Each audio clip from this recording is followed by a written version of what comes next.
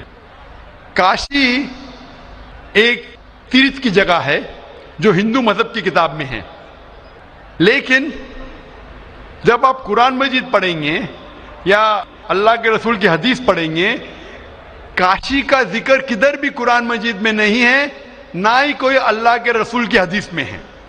لیکن آپ جب وید پڑھیں گے, وید میں کعبہ کا ذکر ہے, وید میں کعبہ کا ذکر ہے. لکھا ہے رگ وید میں جلد نمبر 3 میں لکھا ہے کہ تیرتھ کی ایک جگہ, تیرتھ مطلب جس جگہ خدا کی عبادت کی جاتی ہے, تیرتھ کی ایک جگہ ہے وہ کعبہ. تو کعبہ کا ذکر ہندو مذہبی کتاب میں بھی ہے, قرآن میں بھی ہے اور بائبل میں بھی ہے. بائبل میں لکھا ہے بک آف سامز میں chapter number 84 verse number 2 to 6 میں لکھا ہے blessed are those people who visit the valley of Bakka. تو بائبل میں بھی کعبہ کا ذکر ہے, ہندو مذہبی کتاب میں بھی کعبہ کا ذکر ہے, اور قرآن میں اسلام کی مذہبی کتاب میں بھی ذکر ہے. تو اگر ہم یکسانیت پہ جائیں گے, جو کامن ہے اسے لیں گے, تو کعبہ صرف کامن ہے تینوں مذہبی کتابوں میں, اور مذہبی کتابوں میں بھی لکھا ہے. تو جب آپ لیں گے تعالوا الی کلمۃ سواء بین بینکم, آؤ ہم اس بات کی طرف جو آپ اور ہم میں یکساں ہے, تو کعبہ میں یکسانیت ملتی ہے لیکن کاشی میں نہیں. کاشی کا ذکر صرف ہندو مذہبی کتاب میں ہے. تو اگر ہم یکسانیت پہ عمل کرنا چاہیں گے تو آپ اور ہمیں ماننا پڑے گا کہ کعبہ اللہ سبحانہ و تعالیٰ کا گھر ہے اور عبادت گاہ ہے, عبادت کرنے کی جگہ ہے. Hope that answers the question. Thank you. Mic number 5 پر اگر کوئی غیر مسلم خواتین, غیر مسلم بہن موجود ہیں تو اپنا سوال کر سکتی ہیں. Can you explain vividly the points mentioned in the Bible to prove that Jesus, peace be upon him, was not crucified, especially referring to Jonah? Thank you. بہن کا سوال ہے کہ آپ صاف طور سے یہ ثابت کر سکتے بائبل کے ذریعے سے کہ عیسیٰ علیہ السلام کو صلیب پہ نہیں چڑھایا گیا تھا. آپ بائبل کے ذریعے, بائبل کے حوالے سے یہ ثابت کر سکتے ہیں کہ عیسیٰ علیہ السلام کو کروسیفائی نہیں کیا گیا تھا, صلیب پہ نہیں چڑھایا گیا تھا, خصوصاً جونا کے ذریعے. میں نے ایک مناظرہ کیا تھا ایک عیسائی پادری کے ساتھ, واز کرائسٹ ریئلی کروسیفائڈ, کیا عیسیٰ علیہ السلام کو حقیقت میں صلیب پہ چڑھایا گیا تھا کہ نہیں, کہ وہ صلیب پہ مرے تھے کیا نہیں. اور یہ لفظ جو کروسیفائی ہے, کروسیفکشن FIXION کے معنی ہے کہ انسان کو جب صلیب پہ چڑھایا جاتا ہے اور انسان مر جاتا ہے اسے کہتے کروسیفکشن, CRUCIFIXION. ایک دوسرا لفظ ہے اگر انسان کو صلیب پہ چڑھایا جاتا ہے اور وہ نہیں مرتا ہے, اس کے لیے کوئی لفظ نہیں ہے. سو ایک لفظ جو ہم کہہ سکتے کروسیفکشن, CRUCIFICTION, کروسیفکشن مینس ایک کہانی ہے.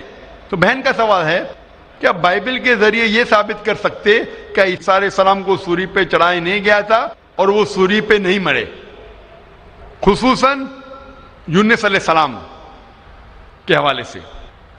کئی بائبل میں ورسز ہے جس سے یہ ثابت کیا جا سکتا ہے کہ عیسیٰ علیہ السلام کو صلیب پہ نہیں چڑھایا گیا تھا. قرآن مجید میں اللہ تعالیٰ فرماتے ہیں سورہ نساء میں سورہ نمبر 4 آیت نمبر 157 میں, وہ لوگ کہتے ہیں کہ ہم نے عیسیٰ علیہ السلام کو مارا, وما قتلوا وما صلبوہ, نہ ہی ان نے ان کا قتل کیا نہ ہی ان کو انہیں صلیب پہ چڑھایا. وما قتلوا وما صلبوہ ولکن شبہ لہم, یہ صرف ایک دکھاوا تھا, ان کو ایسا احساس ہوا. اور جو اس میں اختلاف کرتے ہیں وہ لوگ شبہ میں ہیں. کیونکہ ان کو نہ سولی پہ چڑھایا گیا تھا نہ ان کا قتل گیا. وما قتلوا یقینا, اور ان کو بے شک قتل نہیں کیا گیا تھا. تو قرآن مجید میں صاف طور پہ کہا گیا ہے کہ عیسیٰ علیہ السلام کو نہ قتل کیا گیا نہ سولی پہ چڑھایا گیا تھا, یہ صرف ان کو لگا. اور جو کوئی اس میں اختلاف کرتا ہے وہ شبہ میں ہے. ولیکن شبہ لہم, کیونکہ عیسیٰ علیہ السلام کو نہ سولی پہ چڑھایا گیا نہ قتل کیا گیا. ابھی یہ قرآن مجید میں کیونکہ لکھا ہے تو ہم مسلمان مانتے ہیں. ہم بائبل سے کیسے ثابت کر سکتے ہیں کہ عیسیٰ علیہ السلام کو سولی پہ نہیں چڑھایا گیا؟ لکھا ہے گاسپل آف میتھیو میں چیپٹر نمبر 12 ورس نمبر 38 میں کہ جب لوگ آتے ہیں اور عیسیٰ علیہ السلام سے کہتے ہیں کہ آپ ہمیں ایک معجزہ دکھاؤ, ہمیں نشانی دکھاؤ تاکہ ہم مانیں کہ آپ اللہ کے پیغمبر ہیں, تو عیسیٰ علیہ السلام کہتے ہیں O evil and adulterous generation, you seek it after a sign, no sign shall be given to you except the sign of Jonah. عیسیٰ علیہ السلام کہتے ہیں, انہیں گالی دیتے ہیں اور کہتے ہیں کہ آپ کو کوئی نشانی دی نہیں جائیں گی, کوئی معجزہ دی نہیں جائیں گا, صرف سائن آف جونا, یونس علیہ السلام کی نشانی. No sign shall be given to you except the sign of Jonah. For as Jonah was 3 days and 3 nights in the belly of the fish, Son of Man be 3 days and 3 nights in the heart of the earth. یہ ہے حوالہ gospel of Matthew کا chapter number 12 verse number 38 سے لے کے 42 تک. عیسیٰ علیہ السلام کہتے کہ تمہیں کوئی نشانی نہیں دی جائیں گی, صرف نشانی یونس علیہ السلام کی. جس طریقے سے یونس علیہ السلام 3 دن اور 3 رات مچھلی کے پیٹ میں تھے, اسی طریقے سے میں دھرتی کے پیٹ میں 3 دن اور 3 رات رہوں گا. ابھی ہمیں جاننے کے لیے کہ سائن آف جونا کیا ہے, یونس علیہ السلام کی نشانی کیا ہے, ہمیں جانا پڑے گا دا بک آف جونا. ایک بائبل میں کتاب ہے جس کا نام ہے جونا, یونس علیہ السلام. یہ کتاب صرف 2 پیج کی ہے, یہ بہت چھوٹی کتاب ہے بائبل میں. اس کتاب کی شروعات میں لکھا ہے کہ اللہ سبحانہ و تعالیٰ نے اپنے پیغمبر یونس صلی اللہ علیہ السلام کو کہا تھا کہ اپنا پیغام پہنچاؤ, آپ جا کے پیغام پہنچاؤ نینوا کے لوگ کی طرف. یونس علیہ السلام بائبل کے مطابق کہتے ہیں وہ ڈرتے ہیں کہ یہ لوگ کیا پیغام سمجھ پائیں گے, اسی لیے نینوا جانے کے بدلے وہ ایک کشتی میں سوار ہوتے جوپا کی طرف. اور اس وقت ایک سپرسٹیشن تھا, سپرسٹیشن مطلب اندھ وشواس تھا کہ اگر کوئی اپنے مالک کا کہنا نہیں مانتا اور مالک کی نافرمانی کرتا ہے تو ایک سٹارم آ جاتا ہے سی میں, دریا میں ایک سٹارم آتا ہے. تو سٹارم آنے کی وجہ سے لوگ کہتے ہیں کہ ہم میں سے کسی ایک نے اپنے مالک کی بات نہیں مانی. یہ سب لکھا ہے بائبل میں بک آف جونا میں. یونس علیہ السلام کیونکہ اللہ سبحانہ تعالیٰ کے پیغمبر تھے, بائبل میں لکھا ہے کہ انہوں نے بات مان لی اور کہا کہ میں اپنی مالک کا کہنا نہیں مان رہا ہوں اور نینوا کے بدلے جوپا جا رہا ہوں, تو میری وجہ سے یہ سٹارم آیا. سٹارم کو کیا کہیں گے دریا میں؟ سٹارم, طوفان. طوفان, یہ طوفان دریا میں کیوں آ رہا ہے؟ کہ طوفان یونس السلام کہتے کہ میری وجہ سے آ رہا ہے, کیونکہ میں میری مالک کی بات نہیں مان رہا ہوں. اور اس وقت یہ اندھ وشواس تھا, سپرسٹیشن تھا کہ جو مالک کی بات نہیں مانے گا اس کو دریا میں پھینکیں گے تو طوفان ختم ہو جائے گا. تو یونس علیہ السلام کہتے کہ میری غلطی ہے, مجھے پھینکو. تو کیا کرتے لوگ یونس علیہ السلام کو پکڑ کے دریا میں پھینکتے ہیں. تو مجھے یہ پوچھنا ہے کہ یونس علیہ السلام کو جب دریا میں پھینکتے ہیں, بائبل میں لکھا ہے, تو یونس علیہ السلام زندہ تھے یا مردہ تھے؟ Sister, when Jonah was thrown into the water, I want to ask you the question, was Jonah dead or alive? He was alive. He was alive, زندہ تھے. ماشاءاللہ صحیح فرما رہی ہے. طوفان اتنا زور کا آ رہا تھا, طوفان میں اگر ایک زندہ انسان کو ڈالتے ہیں, وہ طوفان میں دریا میں انسان مرنا چاہیے, لیکن یونس علیہ السلام مرے یا زندہ تھے؟ He ought to die in the storm. Was he dead or was he alive? He was still alive. ماشاءاللہ صحیح جواب ہے. کہ طوفان میں مرنا چاہیے، لیکن کیونکہ وہ اللہ کے پیغمبر تھے، زندہ تھے، اس وقت ایک مچھلی آتی ہے اور مچھلی ان کو نگل لیتی ہے. A fish comes and gobbles them up. مچھلی کی پیٹ میں یونس علیہ السلام زندہ تھے یا مردہ تھے؟ In the belly of the fish was Jonah dead or alive?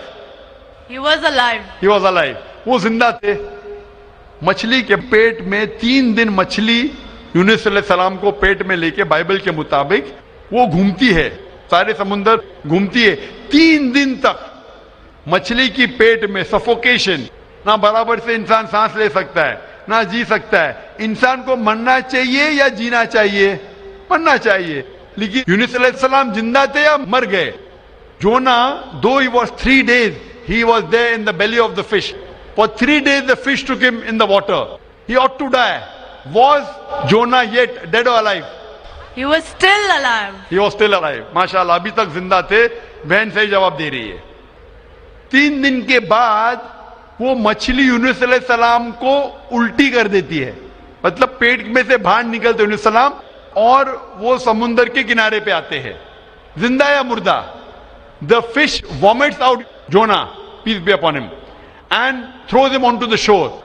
When Yunus alayhi salam, when Prophet Jonah was thrown on the shore, was he dead or alive? He was alive but unconscious. Alive but unconscious. After some time, did he gain consciousness or not? Yes, he did. Fine. Finally he was conscious and alive, no? Alive. Fine. Alive. So alive, alive, alive, alive. Miracle of a miracle of a miracle of a miracle. وہ زندہ تھے. ایک زندہ آدمی کو دریا میں جب پھینکتے مرنا چاہیے نہیں مرتے ہیں زندہ رہتے معجزہ. طوفان میں مرنا چاہیے نہیں مرتے زندہ رہتے معجزہ. مچھلی آ کے نگل لیتی ہے مرنا چاہیے زندہ رہتے معجزہ. مچھلی 3 دن تک ان کو سمندر میں گھماتی ہے مرنا چاہیے نہیں مرتے معجزہ. مچھلی ان کو الٹی کرتی ہے دریا کے کنارے پہ وہ زندہ رہتے معجزہ. معجزہ کا معجزہ کا معجزہ کا معجزہ. ابھی یہاں عیسیٰ علیہ السلام کہتے ہیں کہ جس طریقے سے یونس علیہ السلام مچھلی کے پیٹ میں 3 دن 3 رات تک رہیں اس طریقے سے عیسیٰ علیہ السلام دھرتی کے پیٹ میں 3 دن اور 3 رات تک رہیں گے. Now sister, I want to ask you, according to you, when Jesus Christ, peace be upon him, was in the sepulchre, was he dead or alive? He was alive. He was alive. So if he was alive, then how was he crucified? Crucified means someone dying on the cross. بہن کہہ رہی کہ عیسیٰ علیہ السلام جب ان کو لے کے گئے تھے قبر میں وہ زندہ تھے. تو کروسیفائی ہونے کے لیے سولی پہ مرنے کے لیے انسان کو مرنا چاہیے. تو وہ بائبل کے مطابق وہ سولی پہ لگایا گیا تھا لیکن مرے نہیں, انہیں اتارا گیا تھا, وہ زندہ تھے. اور جب قبر میں لے کے گئے تھے سپل کر, اس ٹائم بہت لمبی چوڑی قبر ہوتی تھی, بوگدا ہوتا تھا, بڑا بوگدا ہوتا تھا جس کے اندر انسان کھڑا بھی ہو سکتا تھا. 3 دن اور 3 رات تک عیسیٰ علیہ السلام فرماتے کہ جس طریقے سے یونس علیہ السلام 3 دن اور 3 رات مچھلی کے پیٹ میں رہیں اسی طریقے سے میں 3 دن اور 3 رات دھرتی کے پیٹ میں رہوں گا. اس کا مطلب عیسیٰ علیہ السلام زندہ تھے. اگر زندہ تھے تو سولی پہ نہیں مرے ہو. تو اسی لیے بائبل کے ذریعے یہ ایک طریقہ ہے ثابت کرنے کے لیے کہ عیسیٰ علیہ السلام سولی پہ نہیں مرے, وہ زندہ تھے. اور قرآن مجید کی بات صحیح ہے کہ وما قتلوا وما صلبوا, نہ وہ سولی پہ مرے نہ ان کا قتل گیا ہے. یہ صرف ایک شک اور شبہ ہے. Hope that answers the question, sister. Thank you. Sister, I would like to ask you that now do you believe that Jesus Christ, peace be upon him, did not die on the cross? I do believe, but I just wanted to prove my friends or my colleagues as to Jesus Christ was not crucified according to their own version, that is Bible. What's your Thank name, sister? What's your name, sister? I am Sahadia Naz and I'm a teacher by profession. You are a Muslim. Yes, I am. MashaAllah. Okay, anyway, hope you have satisfied your friend. Yes, I am. But we request that the non-Muslim should be given the first chance to ask the question. Okay, thank you.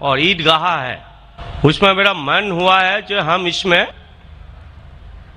زمین یا پیسہ روپیہ دیں, میرا من چاہتا ہے. لیکن ان لوگ بولتے ہیں کہ ہم لوگ غیر مسلمان سے کوئی چیز نہیں لیتے ہیں. کیوں؟ اسلام میں لکھا ہوا ہے آدمی آدمی کو پیار کرو. بھائی کا سوال ہے کہ وہ چاہتے ہیں کہ مسجد بنانے کے لیے اپنی زمین دے عیدگاہ کے لیے, اور مسلمان کہتے ہیں کہ ہم غیر مسلمان کی مدد نہیں لیتے. کیوں؟ کیا انسان بھائی نہیں ہے؟ بھائی صاحب, غیر مسلمان کی مدد لینا اسلام میں حرام نہیں ہے, لیکن کچھ شرائط ہے کچھ چیزوں کے لیے. مثال کے طور پہ مسجد بنانے کے لیے کچھ شرط ہے. مسجد بنانے کے لیے ایک مسلمان اپنی زکوٰۃ کا پیسہ بھی نہیں دے سکتا ہے. زکوٰۃ ایک مسلمان کے لیے فرض ہے کہ وہ 2.5% اپنی بچت کا, ہر قمری سال وہ 2.5% اپنی بچت کا جو نصاب کے اوپر ہے, 85 گرام سونے کے اوپر ہے, اسے زکوٰۃ دینا چاہیے. اور زکوٰۃ کی کئی شرائط ہے کہ فقراء کو دینا چاہیے, غریب کو دینا چاہیے, مساکین کو, معلّہ الفضل القلوب, غارمون جو قرض دار ہے, وغیرہ وغیرہ, ابن سبیل. لیکن اس کے اندر یہ مسلمان اپنی زکوٰۃ کا پیسہ مسجد کے لیے دے سکتا ہے, کیونکہ مسجد ایک مسلمان کا فرض ہے کہ وہ اپنے پیسے سے بنائے, اور زکوٰۃ کا پیسہ بھی اس میں استعمال نہیں ہو سکتا ہے, اپنے باقی پیسے سے بنائے. زکوٰۃ کا پیسہ کی کیٹیگری لکھی گئی ہے سورہ توبہ میں, سورہ نمبر 9 آیت نمبر 60 میں, کہ یہ 8 کیٹیگری کو آپ زکوٰۃ کا پیسہ دے سکتے, مسجد بنانے کے لیے نہیں. کیونکہ مسجد ایک فرض ہے, مسلمان خود اپنے پیسے سے, نہ کہ زکوٰۃ سے, اپنے باقی پیسے سے جو صدقہ ہو یا باقی پیسے سے, نہ کہ جو غریبوں کے لیے جو پیسہ محفوظ ہے, جو 8 کیٹیگری ہے اس کے لیے محفوظ ہے, وہ پیسے میں سے آپ مسجد بنانے کے لیے دے سکتے. یہ ایک شرط ہے. اسی طریقے سے شرط ہے قرآن مجید کی کہ مسجد کی دیکھ بھال صرف وہ لوگ کرنا چاہیے جو اس پہ ایمان لاتے ہیں, جو اس بات میں مانتے ہیں, جو ایمان لاتے ہیں اور جو مانتے اور اپنے اچھے اپنے پیسے سے. تو اگر کوئی غیر مسلمان اگر اس پہ ایمان نہیں لاتا ہے تو مسجد کے لیے استعمال نہیں کیا جا سکتا ہے. مثال کے طور پہ میں کہوں گا کہ یہاں کئی جگہ ہے اپنے ہندوستان میں جسے کہا جاتا ہے کینٹونمنٹ ایریا. کینٹونمنٹ ایریا مطلب وہ ایریا جہاں صرف ملٹری کے لوگ جا سکتے. عام ہندوستانی, میں ہندوستان کا ناگرک ہوں, میں یہ نہیں کہہ سکتا کہ میں ہندوستان کا ناگرک ہوں اسی لیے مجھے کینٹونمنٹ ایریا میں جانے دو. وہ رول ہے. کینٹونمنٹ ایریا میں جانے کے لیے فرض ہے کہ وہ لوگ جو اپنی پوری زندگی دیتے ہیں دیش کی حفاظت کرنے کے لیے, وہ لوگ کو اجازت ہے. عام آدمی کینٹونمنٹ ایریا میں نہیں جا سکتا ہے, یہ اصول ہے دیش کا. اسی طریقے سے جو لوگ ایمان لاتے ہیں مذہب پہ اور زکوٰۃ کے علاوہ اپنی باقی آمدنی کے پیسے سے مسجد بنا سکتے. تو اسی لیے کیونکہ آپ ایمان نہیں لے کے آئے تو مسجد بنانے کے لیے آپ کے پیسے کا استعمال نہیں ہو سکتا ہے. لیکن باقی خیرات کی الگ بات ہے. اگر آپ کسی کو پیسہ دیتے ہیں, کسی کو تعلیم کے لیے مسلمان کو, تو حرام نہیں کہ مسلمان غیر مسلمان کا پیسہ نہیں لے سکتا ہے. صرف مسجد کے لیے شرط ہے. تو کچھ چیزوں کے لیے شرائط ہے, باقی چیزوں کے لیے نہیں. مثال کے طور پر آپ کہنا چاہتے ہیں کہ میں میرے پیسوں سے کوئی مسلمان کو پڑھانا چاہتا ہوں, تو کوئی مسلمان آپ کے پیسے سے تعلیم حاصل کرنا اس کے لیے حرام نہیں ہے, صرف مسجد کے لیے. اگر آپ چاہتے ہیں کہ آپ کا پیسہ مسجد میں استعمال ہو تو پہلے آپ کو مسلمان بننا پڑے گا, آپ کو ایمان لانا پڑے گا, پھر ہی آپ, کیونکہ آپ اگر جس چیز میں ایمان نہیں لے کے آتے, آپ اگر ایمان نہیں لے کے آتے کہ ہم کو ایک ایشور کو ماننا چاہیے, ہم کو صلاح پڑھنا چاہیے, تو اسی طریقے سے اگر آپ کو ایمان آ جائے گا کہ یہ مسجد صحیح عبادت کی جگہ ہے اور میں اس پہ یقین کرتا ہوں, پھر آپ کا پیسہ لے سکتے, ورنہ نہیں. Hope that answers the question. آپ کا دوسرا سوال ہے کہ ہم لوگ جو گائے کا دودھ پیتے ہیں وہ ویج ہے کہ یا نان ویج ہے؟ بھائی کا سوال ہے کہ ہم گائے کا دودھ جو پیتے ہیں وہ ویج ہے کہ نان ویج ہے. سائنٹیفکلی گائے ویج ہے کہ نان ویج ہے بھائی صاحب؟ ہم لوگ جانتے ہیں نان ویج ہے. گائے نان ویج ہے نا؟ ہاں تو اس کا دودھ ویج ہوگا یا نان ویج ہوگا؟ Non veg. لیکن ہم لوگ کا دھرم میں وہ دیوی ہے. ہاں ابھی اس کے اوپر باقی سوال آ گیا نا. آپ کا پہلا سوال تھا کہ دودھ نان ویج ہے کیا ویج ہے, تو میں نے پوچھا گائے نان ویج ہے کیا ویج ہے, آپ نے کہا نان ویج, تو دودھ بھی نان ویج ہوگا. تو سائنٹیفکلی دودھ نان ویج ہے, لیکن کیونکہ دودھ کے بنا آپ کی زندگی نہیں گزر سکتی ہے تو دودھ کو لوگ نے ویج کر دیا. آپ سمجھے نا, دودھ کے بنا زندگی گزرنا مشکل ہے تو دودھ کو ویجیٹیرین کہہ دیا. تو میرے تقریر میں جو مناظرہ ہوا تھا میرا ایک جین کے ساتھ کہ گوشت کھانا انسان کے لیے حرام ہے کہ حلال ہے. ہم بھی جین ہیں. معلوم ہے آپ کا نام جین ہے. تو ایک مناظرہ ہوا تھا with the president of the Indian Vegetarian Congress mister Rashmi Bhai Zaveri, وہ پریزیڈنٹ تھے. تو ایک مناظرہ ہوا کہ گوشت کھانا انسانوں کے لیے حرام ہے کہ حلال ہے. اور مناظرے میں نے ثابت کیا کہ گوشت کھانا انسان کے لیے حرام نہیں, اچھا ہے, ثابت کیا. اور اس میں یہ بھی کہا کہ دودھ نان ویج ہے, لیکن سارے ویجیٹیرین دودھ پیتے, کیوں؟ آپ سمجھ رہے نا. تو دودھ سائنٹیفکلی از نان ویجیٹیرین. آپ نے کہا کیا ہے ہماری دیوی ہے, آپ اگر پڑھیں گے جیسا میں نے کہا کہ نہ تس پرتیماستی, اس ایشور کی کوئی پرتیما نہیں, کوئی عکس نہیں. آپ سمجھے نا, کوئی عکس نہیں, کوئی پکچر نہیں, کوئی پینٹنگ نہیں, کوئی فوٹوگراف نہیں. تو یہ وید کے مطابق یہ غلط ہو جاتا ہے. آپ سمجھے نا. لیکن پھر بھی میں جانتا ہوں کہ کئی کتابوں میں, کیونکہ ہندو کتابیں دو قسم کی ہے, شروتی اور اسمرتی. شروتی وہ کتاب جو بھگوان کی طرف سے آئے, وید انوپنشد. اسمرتی وہ کتاب جو انسانوں نے لکھی ہے. تو ایک شروتی ہوتی جو ایشور کی طرف سے ہے, اور ایک ہوتی ہے اسمرتی جو انسانوں نے لکھی ہے. تو میں جانتا ہوں کہ کئی ہندو مذہبی کتابوں میں خصوصاً اسمرتی میں ایسی چیزیں لکھی ہے جو شروتی کے خلاف ہے. یہ آپ دیکھیں گے گائے آپ کی دیوی ہے, وہ آپ وید میں نہیں پائیں گے, آپ نیچے والی کتاب میں پائیں گے. تو جب بھی کوئی اونچی یا نیچے کتاب میں ٹکراؤ ہو تو ہمیں ماننا چاہیے اونچی کتاب. قرآن اسلام کی سب سے اونچی کتاب ہے. قرآن سے کوئی بھی کتاب ٹکرائی تو ہمیں قرآن میں ماننا چاہیے, اس کتاب میں نہیں. آپ سمجھے نا. تو اسی طریقے سے اگر آپ وید میں پڑھیں گے, وید میں لکھا ہے کہ خدا کا کوئی عکس نہیں, تو اگر وہ مانیں گے تو ہمیں ماننا پڑے گا کہ خدا کا کوئی روپ نہیں.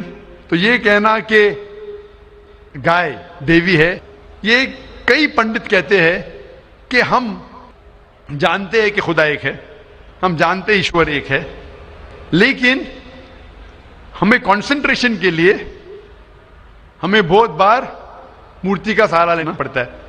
پنڈت لوگ سے میں بات کرتا ہوں کہ آپ کی کتابوں میں صاف لکھا ہے کہ بھگوان ایک ہے, نہ اس کا کوئی عکس ہے, نہ کوئی مورتی ہے, نہ کوئی پینٹنگ ہے, نہ کوئی پکچر ہے.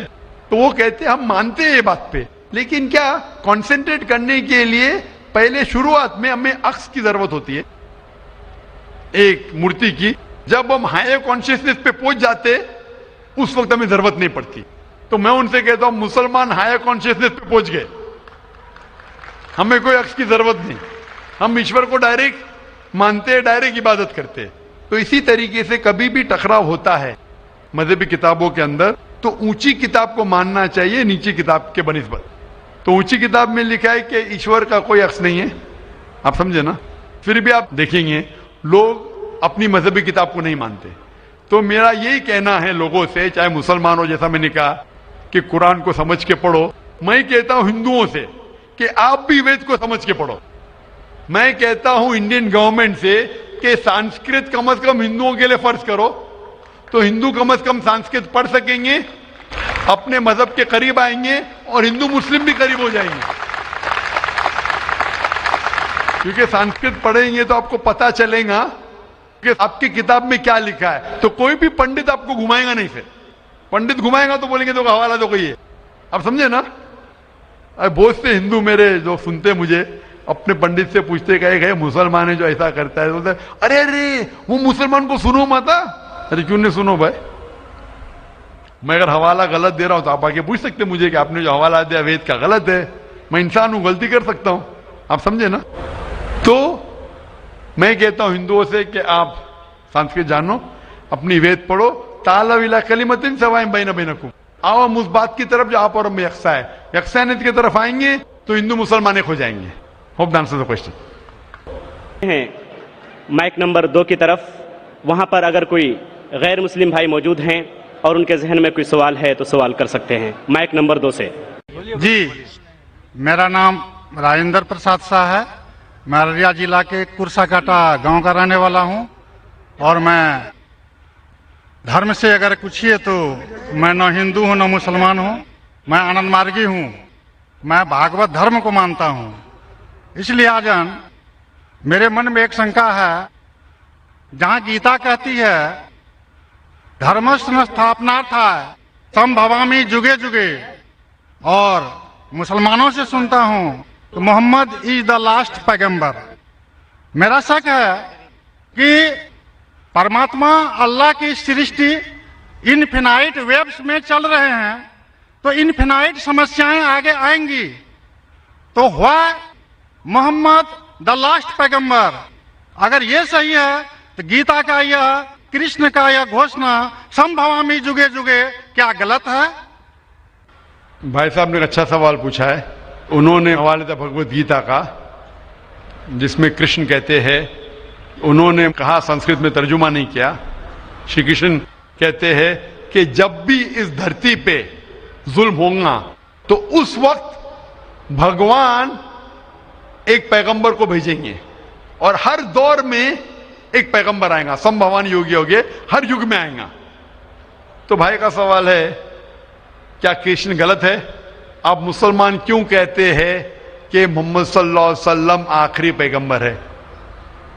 بھائی صاحب, سب سے پہلے ہم کہتے ہیں محمد صلی اللہ علیہ وسلم آخری پیغمبر ہے کیونکہ یہ کہا گیا قرآن مجید میں سورہ احزاب میں, سورہ نمبر 33 آیت نمبر 40 میں کہا گیا ما کان محمد ابا احد من رجالکم ولکن رسول اللہ وخاتم النبیین وکان اللہ بکل شیء علیما, کہ محمد صلی اللہ علیہ وسلم آپ لوگوں میں سے کسی کے والد نہیں ہیں, لیکن خاتم النبیین ہیں, آخری نبی ہے.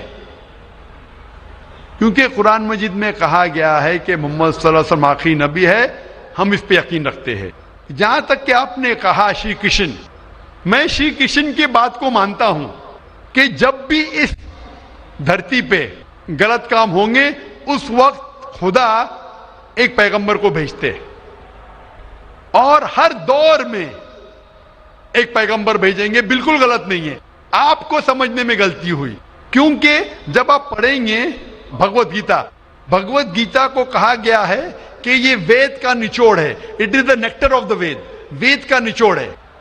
اور جب آگے آپ پڑھیں گے لکھا ہوا کلکی پرانا میں, کلکی پرانا میں لکھا ہے, کلکی پرانا چیپٹر نمبر 2 شلوک نمبر 5, 7, 11, 15 میں لکھا ہے کہ ایک کلکی اوتار آئیں گے جو کل یگ میں آئیں گے, اور کل یگ آخری یگ ہوگا, اور یہ کلکی اوتار لوگوں کو صحیح راستہ دکھائیں گے. اور یہ کلکی اوتار کے والد کا نام ہے وشنو یاس, مطلب بھگوان کا نوکر, عربی میں عبداللہ, جو نام تھے محمد صلی اللہ علیہ وسلم کے والد کا. ان کے والدہ کا نام ہوگا سمتی, سمتی مطلب امن, شانتی. عربی میں ہوگا آمنہ, جو نام تھا محمد صلی اللہ علیہ وسلم کے والدہ کا نام. وہ پیدا ہوں گے امن کے شہر میں جو ہے مکہ. وہ پیدا ہوں گے ایسے خاندان میں جو اس شہر کے چیف ہوں گے. ہم جانتے ہیں محمد صلی اللہ علیہ وسلم قریش خاندان میں پیدا ہوئے. ان کے 4 قریب دوست ہوں گے. ہم جانتے ہو 4 خلفاء راشدین ہیں, حضرت ابوبکر, حضرت عمر, حضرت عثمان, حضرت علی رضی اللہ عنہ. اللہ سبحانہ و تعالیٰ کی رحمت سب پہ ہو.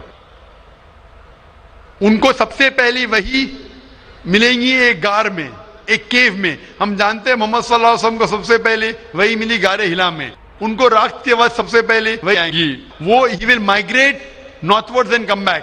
اور محمد صلی اللہ علیہ وسلم مدینہ میں ہجرت کی اور پھر سے واپس مکہ لوٹے. یہ ساری نشانیاں جو لکھی ہے کل کے اوتار کے بارے میں, وہ ہو بہو اترتی ہے محمد صلی اللہ علیہ وسلم پہ. ہر یگ میں ایک اوتار آئے گا, آخری یگ ہوگا کل یگ. یہ کل یگ ہے بھائی صاحب, یہ کل یگ ہے. اور کل یگ کے آخری اوتار ہے کل کے اوتار، جس کا نام قرآن مجید میں لکھا گیا ہے محمد صلی اللہ علیہ وسلم. تو یہ جو آپ کی بھگوت گیتا میں لکھا ہے میرے حساب سے صحیح لکھا ہوا ہے کہ ہر یگ میں ایک اوتار آئے گا، اور آخری یگ ہے لکھا ہوا ہے کل کی پرانا میں، وہ کل یگ ہے، اور کل یگ کیا اوتار ہے کل کی اوتار. تو آپ سب کو جوڑیں گے تو پتہ لگتا ہے کہ آپ کے وید میں بھی کئی نشانی ہے محمد صلی اللہ علیہ وسلم کی، کئی بار محمد صلی اللہ علیہ وسلم کا ذکر ہے. کم از کم 100 حوالے تو میں دے سکتا ہوں جس میں محمد صلی اللہ علیہ وسلم کا ذکر ہے. اگر آپ پڑھیں گے بھوشیہ پرانا پرو 3 کھنڈ 3 ادھیے 3 شلوکاس 5 سے 8، اس میں کہا گیا ہے کہ محمد صلی اللہ علیہ وسلم آئیں گے اور وہ ایک فارینر رہیں گے اور وہ ڈیزرٹ سے آئیں گے. لکھا ہے بھوشیہ پرانا میں پرو 3 کھنڈ 3 ادھیے 3 شلوکا 10 سے 27 میں محمد صلی اللہ علیہ وسلم کا ذکر ہے. اگر آپ پڑھیں گے کنٹپ سکتاس اتھروا وید کتاب نمبر 20 چیپٹر نمبر 127 شلوک نمبر 1 سے 14، اس میں محمد صلی اللہ علیہ وسلم کا ذکر ہے. محمد صلی اللہ علیہ وسلم کا ذکر کئی جگہ وید کے اندر ہے، کئی جگہ پرانا میں ہے. تو اگر آپ بھگوت گیتا کو لیتے ہیں، پرانا کو لیتے، کل کی پرانا کو لیتے اور ایک مانتے ہیں، تو سارے یہ شلوکا کہہ رہے ہیں کہ آخری پیغمبر آنے والے محمد صلی اللہ علیہ وسلم ہیں اور ہمیں محمد صلی اللہ علیہ وسلم ماننا چاہیے. بھائی صاحب جی بھگوت گیتا مانتے ہیں آپ؟ دیکھیے، میں مانتا کسی کو نہیں ہوں. میں ترک کے بودھک استر پر جو میرا لاجک ایکسپٹ کرتا ہے اسی کو میں مانتا ہوں. لیکن آپ نے بھگوت گیتا کا حوالہ دیے کیا نہیں؟ نہیں، ماننا کا مطلب وہ آنکھ بند کا ماننا، میں آنکھ کھول کر مانتا ہوں. تو آنکھ کھول کے آپ مانتے کیا نہیں بھگوت گیتا کو؟ بالکل مانتا ہوں. جو تو ماننے لائق بھگوت گیتا مانتا میں لکھا ہے جو آنے والے آخری اوتار جو پرانا کل کی پرانا میں لکھا ہوا ہے کل کے اوتار، اس میں مانتے آپ؟ ہوں. یہ قرآن کی بات نہیں کر سکوں گا چونکہ قرآن کی بات نہیں، پرانا کل کی پرانا قرآن میں کر رہا ہوں چونکہ قرآن. ہاں. قرآن کے بارے میں پران کار کا جو کہنا ہے کہ اشٹادش 82 بچنم دوئے پاپائے پر پیڑنم پنیائے پر ہتنم.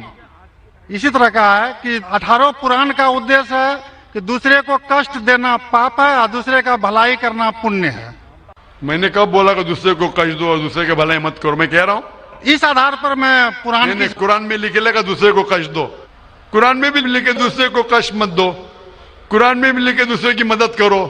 اس کے اوپر بحث نہیں ہو رہی ہے، بحث ہو رہی ہے کل کی پرانا پہ، کل کے اوتار پہ. آپ آخری پیغمبر میں مانتے ہیں کہ نہیں یہ میں پوچھ رہا ہوں.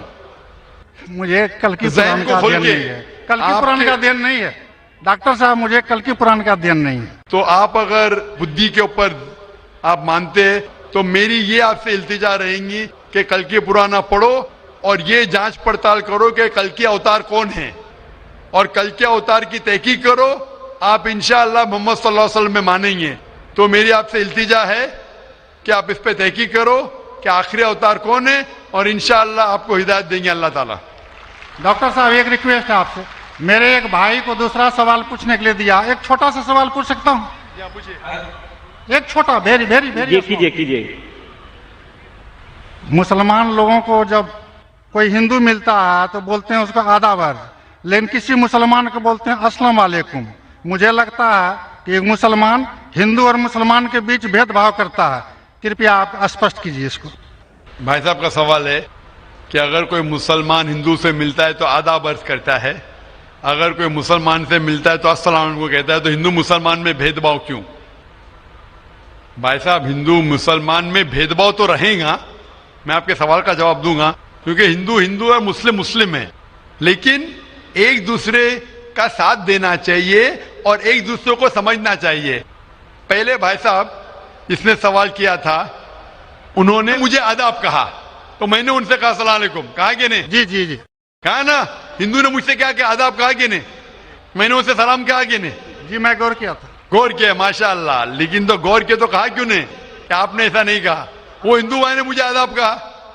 ڈاکٹر صاحب، جی ہاں، you are not only one Musliman. I see lakhs of Musliman, but this quality find only in you.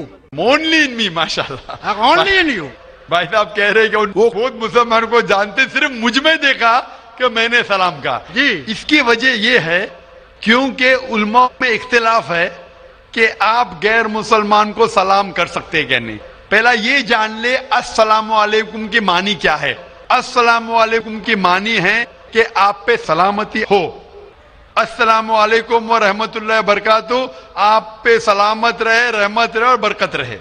نا اس میں اختلاف ہے مسلمانوں میں، مسلمان علماء میں، کہ آپ غیر مسلمان کو سلام کر سکتے کہنے، غیر مسلمان کے سلام کا جواب دے سکتے. اس میں اختلاف ہے، کیونکہ ایک حدیث ہے جس میں اللہ کے رسول فرماتے ہیں، کیونکہ ایک حدیث ہے جس کے اندر یہود لوگ مسلمان کو کہتے السلام علیکم.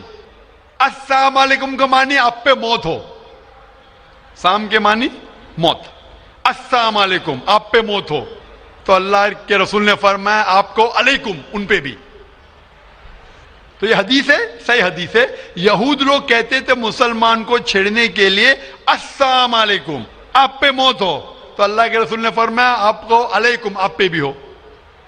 تو اس کی وجہ سے اختلاف. اور کئی حدیثیں ہیں، میں زیادہ بحث میں نہیں جانا چاہوں گا، لیکن یہ کہنا چاہوں گا کہ کچھ علماء یہ بھی کہتے ہیں کہ آپ السلام علیکم کہہ سکتے، کیونکہ قرآن مجید کی ایک آیت ہے سورہ نساء میں، سورہ نمبر 4 آیت نمبر 86 میں کہا ہے اگر کوئی آپ کو گریٹ کرتا ہے، اگر کوئی گریٹ کرتا ہے تو آپ اور بہترین طریقے سے گریٹ کرو. اگر کوئی آپ کو گریٹ کرتا ہے اور بہترین طریقے سے گریٹ کرو، یا کم از کم اتنا. تو اگر کوئی السلام علیکم کہتا ہے، مجھے کہنا چاہیے وعلیکم السلام ورحمۃ اللہ. اگر کوئی کہتا ہے السلام علیکم ورحمۃ اللہ، مجھے کہنا چاہیے وعلیکم السلام ورحمۃ اللہ وبرکاتہ، یا کم از کم اتنا.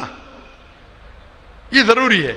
تو اسی لیے اگر کوئی مسلمان مجھ سے آداب کرے تو آداب سے بہتر کیا ہے؟ السلام علیکم. اور اللہ کے رسول کے لیے کہا گیا محمد صلی اللہ علیہ وسلم کے لیے، اللہ فرماتے جو میں نے تقریر میں بیان کیا سورہ انبیاء میں سورہ نمبر 21 آیت نمبر 107 میں، وما ارسلناک الا رحمت للعالمین، کہ ہم نے محمد صلی اللہ علیہ وسلم کو نہیں بھیجا لیکن رحمت بنا کے سارے انسانوں کے لیے، سارے عالم کے لیے. تو جب محمد صلی اللہ علیہ وسلم سارے انسانوں کے لیے رحمت بن سکتے تو کیا میں السلام علیکم ورحمۃ اللہ نہیں کہہ سکتا ہوں؟ تو اس بنیاد پہ علماء کا اختلاف ہے کہ السلام کہہ سکتے. کہنے میں ان علماء میں مانتا ہوں جو کہتے ہیں کہ آپ غیر مسلمان کو سلام کہہ سکتے اور جواب بھی بہترین دے سکتے. اسی لیے جب بھائی صاحب نے کہا آداب تو میں نے کہا السلام علیکم، کہ میرے حساب سے السلام علیکم اور بہتر ہے،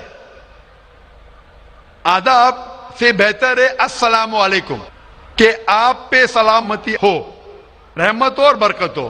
تو بھائی صاحب میرے نزدیک غیر مسلمان کے لیے سلامتی چاہنا اچھی چیز ہے، اور اسی لیے میں آپ کے لیے سلامت چاہتا ہوں. بھائی صاحب A lot of thanks to you, sir. میں سلامت چاہتا ہوں، اور لیکن صرف منہ سے نہیں، میں چاہتا ہوں عمل سے آپ سلامتی پاؤ. اسی لیے میں کہتا ہوں کہ تحقیق کرو کل کے اوتار کے بارے میں، آخری پیغمبر کے بارے میں، محمد صلی اللہ علیہ وسلم کے بارے میں، تو آپ کو سلامتی اس دنیا میں رہیں گے اور آخرت میں بھی انشاءاللہ.